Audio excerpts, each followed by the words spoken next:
If you're part of a blended family here in Florida, meaning that this is your second marriage and you've got your own children from a previous marriage and your spouse may or may not have children from a previous marriage as well, and then you've got children together, you've probably already had thoughtful conversations about how you want things handled. You've talked about fairness. You've talked about making sure that everyone feels considered. Most blended families I meet genuinely care about protecting the relationships amongst the siblings, not just the assets. What many don't realize is that good intentions without the right structure can quietly create risk.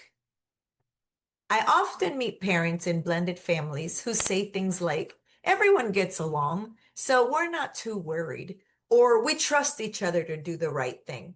And again, these are not careless families. They're intentional. They've worked hard to create stability in their family life. But the challenge is not trust. The challenge is that estate planning is not about personalities. It's about how decisions are structured when circumstances change. And this is where blended family planning quietly breaks down. Not because people are bad, but because the plan was not built for real life timing. Here's the insight that often changes the conversation.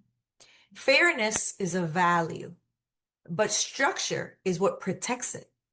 And this is what I call the intention versus execution problem. Families agree on the values, but without a clear framework, those values don't always survive real life transitions.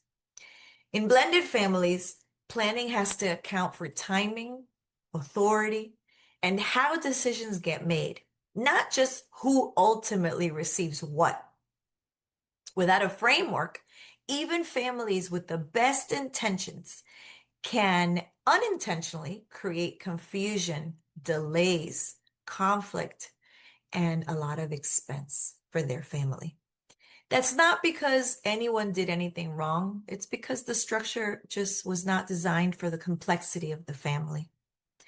This is also why blended family planning is not something that most families want to experiment with or to try to solve using templates or piecemeal documents. Because once the plan is tested, there's no opportunity to course correct. The people who understood the intention are not there to fix it anymore.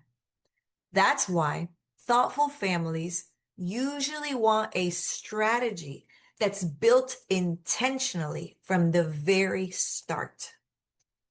Many blended family parents that I work with are successful professionals or business owners. They understand that complexity requires structure, whether it's in business, in investing, or in planning for their family. Estate planning is no different. So if you're part of a blended family and you feel like your current plan does not fully reflect your situation, that's not a failure. It's usually a sign that your family structure deserves a more thoughtful framework. This is usually the moment where families realize it's worth slowing down, pausing, and making sure that everything actually works the way that they intend.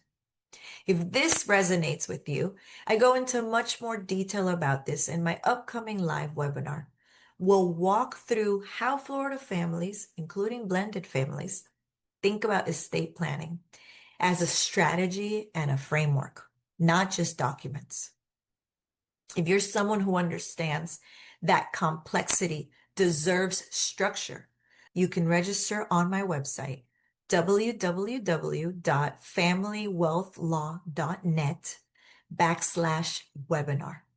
It's designed to give you clarity and context before you decide what makes most sense for you and your family.